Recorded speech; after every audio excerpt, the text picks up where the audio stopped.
Welcome back to my channel বিশ্বাস blogs. প্রত্যেককে জানে আন্তরিক অভিনন্দন। সেখানে স্ত্রী ভালো আছেন। আবার চলে এসেছি আর একটু গুরুত্বপূর্ণ ইনফরমেশন ভিডিও নিয়ে।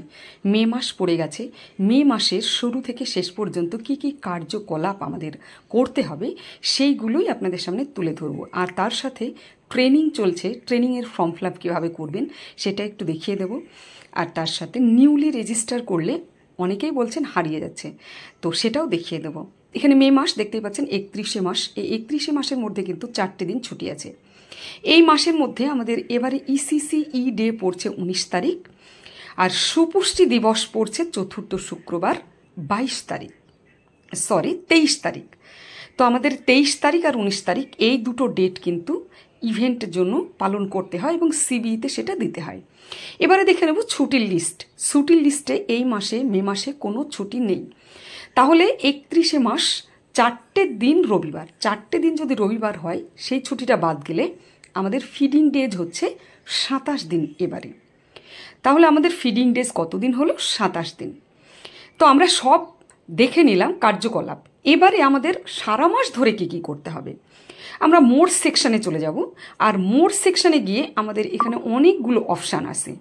Dashboard, event, vaccination, status, AWC status, location update, যা যা কাজ আছে প্রতিনিয়ত সেগুলো আমরা করতে থাকব।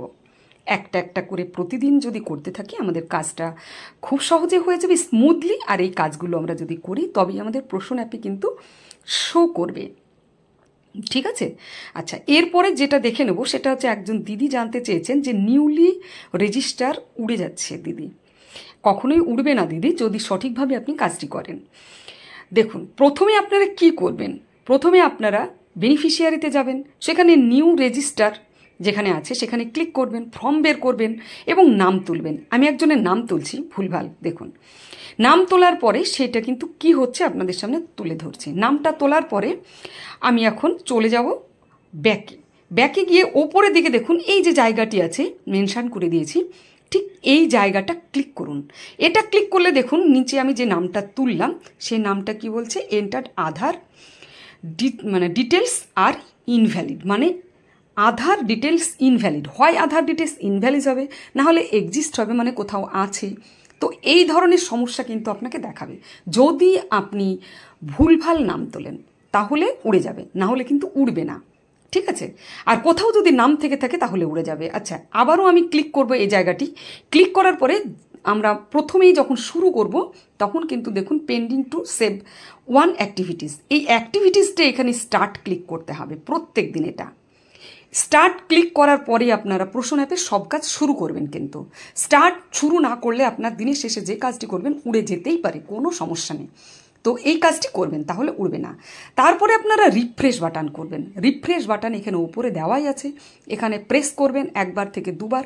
প্রেস করে আপনারা প্রশ্ন অ্যাপকে রিফ্রেশ করে নেবেন। রিফ্রেশ করে নেওয়ার পরে নাম তুলুন, কাজ করুন, প্রশ্ন অ্যাপে যা খুশি করুন। আচ্ছা, এরপরে ট্রেনিং। এই যে ট্রেনিং চলছে পোষাণভি পরাইভি ট্রেনিং যেটা চলছে, সেই ট্রেনিংয়ের ফর্ম কিন্তু ফিল আপ করতে হচ্ছে এবং ট্রেনিংটা করতে হচ্ছে। তো আগে ফর্ম ফিল আপ, তাহলে ফর্ম ফিল আপের যে ফর্মটা সেটা আপনাদের সামনে তুলে ধরেছি। ফর্মটা অনেকের বুঝতে অসুবিধা হবে, যারা বাংলা বেশি ভালো বোঝেন তাদের বুঝতে একটু অসুবিধা হবে, আর যারা ইংরেজি বোঝেন তাদের তো কোনো প্রবলেম নেই। তো যার জন্য আমি ইংরেজিতে দেখিয়ে দিলাম, তেমন বাংলাতেও একটু আপনাদের সামনে তুলে ধরছি। আপনারা ল্যাঙ্গুয়েজটা চেঞ্জ করে নিলেই সঙ্গে সঙ্গে ফর্মটা কিন্তু বাংলাই হয়ে যাবে। ঠিক আছে? তো আমি এখন বাংলায় করে নিলাম। আর এখানে কী কী বলছে দেখে নিন। অঙ্গনওয়াড়ি কর্মীর এটা কিন্তু রেজিস্টার ফর্ম, যে ট্রেনিংটা করছেন তার রেজিস্টার ফর্ম কিন্তু এটা। তো এখানে প্রত্যেকটা ঘর কিন্তু ফিল আপ করতে হবে। ফিল আপ করার পরে ট্রেনিংটা আপনার শুরু হবে।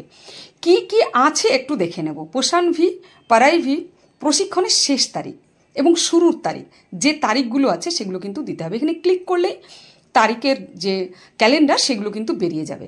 ঠিক আছে? তো একটা একটা করে আমরা প্রত্যেকটা ফিল আপ করবো ঘর। প্রথমে শুরুর তারিখ এবং শেষ তারিখ, যেহেতু 3 দিনের, তাই আমরা ডেটটা কিন্তু আগে থাকতেই জানতে পেরে যাচ্ছি। তার জন্য শেষ এবং শুরুর তারিখটা সহজেই দিতে পারবো। এরপরে উপাধি, মানে আমি অঙ্গনওয়াড়ি কর্মী ট্রেনিং করছি নাকি হেল্পার, তার মানে দুজনেরই হয়তো ট্রেনিংটা আগামী দিন হবে। এখন আপাতত অঙ্গনওয়াড়ি কর্মীরই ট্রেনিংটা কিন্তু হচ্ছে, অঙ্গনওয়াড়ি হেল্পারেরও কিন্তু ট্রেনিংটা হবে। এবারে বলছে তালিমের পদ্ধতি, মানে ট্রেনিংয়ের পদ্ধতি অনলাইন না অফলাইন। তো আমরা যেহেতু অফলাইনে দিচ্ছি তাই অফলাইন। ঠিক আছে? এরপরে নাম, মানে আমার নাম, অঙ্গনওয়াড়ি ওয়ার্কারের নাম, নামটা লিখে দিতে হবে, তারপরে লিঙ্গ, সে পুরুষ না মহিলা। আমরা তো ন্যাচারালি সবাই মহিলা, অঙ্গনওয়াড়ি ওয়ার্কার দিদিমণি তো মহিলা। বিভাগ, বিভাগ কি সাধারণ হতে পারে, এসসি হতে পারে, এসটি হতে পারে, ওবিসি হতে পারে, যেটা হতে পারে সেটা আপনি এখানে হাত দিলেই কিন্তু হয়ে যাবে।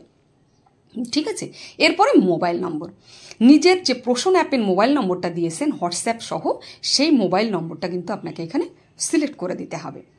আচ্ছা, এরপরে জন্ম তারিখ, যে জন্ম তারিখটা পোষণ অ্যাপে দিয়েছেন। এরপরে যোগদানের তারিখ, মানে আপনি চাকরিতে যখন জয়েন্ট করেছেন সেই যোগদানের তারিখটা। এরপরে রাষ্ট্র, জেলা, প্রকল্পের কোড, আইসিডিএস প্রকল্পের, এবং অঙ্গনওয়াড়ি কেন্দ্র যে আপনি চালাচ্ছেন তার একটি কোড আছে, সেই কোড, এবং সর্বোচ্চ শিক্ষাগত যোগ্যতা। তো যা হবে সেটা ন্যাচারালি বসিয়ে দিতে হবে। তো এই হচ্ছে ফর্ম। আপনারা এভাবে ফর্মটি ফিল আপ করে ট্রেনিংটি শুরু করতে পারবেন। তো আজকের ভিডিওটা আমি এখানে শেষ করব, অন্য কোনো ভিডিও নিয়ে আবার আপনাদের সামনে হাজির হব। সকলে ভালো থাকবেন, আর অবশ্যই ভিডিওটি বেশি বেশি শেয়ার করবেন। খেলা শুধু খেলা নয়, খেলা দিয়ে আর অবশ্যই কোনো সমস্যা বিভিন্ন খেলার মাধ্যমে শিশুদের বিকাশ ঘটানো ভালো লাগলে বিশ্বাস, শিশুরা কাটাকাটি তাদের যেমন ভাবে শেখাবেন তারা তেমন ভাবে